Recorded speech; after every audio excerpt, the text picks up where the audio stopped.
It began with brief introductions which seemed like mission statements. The GDP of the country is becoming lower and lower, becoming lower and lower. The bane of this is that unemployment is becoming higher and higher, and this is because of the wrong policy of the government. I am vying for the office of Vice President of Nigeria because I am concerned about every one of the over 2.1 million children in the Northeast and the IDP camps. In the area of agriculture, barely 5 years ago, this country was importing $5 million of rice every single day. Today, we're down to 90% less. We're producing 90% of the rice that we consume. You can see from a study that there's a straight link between SMEs and growing your economy. And we're not supporting on SMEs very well. If you look at what China has been able to do with the SMEs, SME in China is contributing 60% of their GDP. I have a passion for the girl-child education, and I spent the early years of my adulthood in the development of a common Nigerian. I was the pioneer member, founder of Falala Women Multipurpose Cooperative Society in Bauchi, which has impacted the lives of a lot of rural women in Bauchi. Timing was key, and it meant everyone who was participating had no choice but to try to create an impression in record time. The issues were varied, from the economy to infrastructure, and from corruption to foreign direct investment. The economy was a thorny issue, with the APC's candidate stating what government had done in 3 years to reverse the PDP's mistakes, but that was countered. Our government will be demand-driven, not supply-driven. That means you need to consult the people. Be at the stage of planning, not at the stage of signing.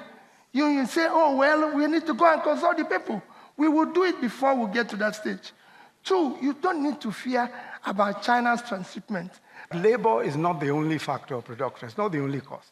So the mere fact that labor is cheaper in Nigeria than China doesn't mean that goods produced in Nigeria will be cheaper than China. What is going on today, for example, is that if you import rice from China, it will still be cheaper because a lot of their rice is stored up there and is heavily subsidized as well. Some of the candidates pointed out what may seem to have been the disadvantaged position they came from. We'll attack the institutions to ensure that there's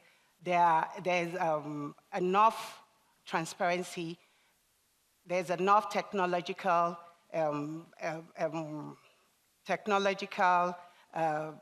issues, technological GPS that is being upgraded.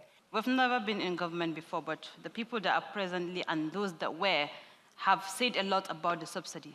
So I think you throw a question to us, but I don't think, as I'm standing here today, have much to contribute, but to throw it to Nigerians. That didn't stop their contributions or perceptions, but what are the issues and what are their solutions to fixing the problems? You do away with subsidy.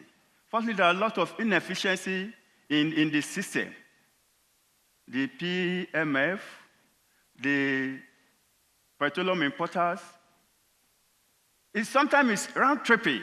They do round-tripping. In addition to this, there is no effectiveness in it. Once subsidy is removed, there are excess for the government, and all the monies that are derived from those excesses can be used accordingly. But my problem is, what is the government presently doing with the amount of money that has been the subsidy that has been removed, the remnants of the money? We're in a situation where 4 years ago, on March 26, 2015, our president said to us, if I fail to deliver, choose your leader. The question is, have they delivered? At some point, it became a defense for the incumbent as the main opposition found chinks, but as quickly as he could, the APC candidate rebooted and stated the administration's successes. If today you were to remove subsidies, petrol prices could go up to as high as 220 naira. per liter, could even go higher. Now, there is no country in the world, at least even the most developed countries, that don't run one kind of subsidy regime or the other, for the simple reason that sometimes you just need to take some of that effect, some of the cost effect away from your citizens. And this was how it ended. Is the candidate of the Allied Congress Party of Nigeria, ACPN, Ganiu Galadima.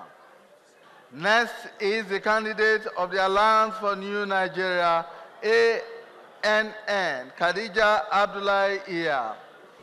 The candidate of the All Progressives Congress, APC, Professor Yemi Osinbajo, is next.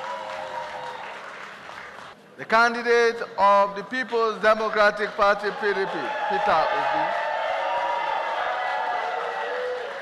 The candidate of the Young Progressives Party, YPP, Umar Abdullahi Getso. Theophilus Elama, TVC News, Lagos.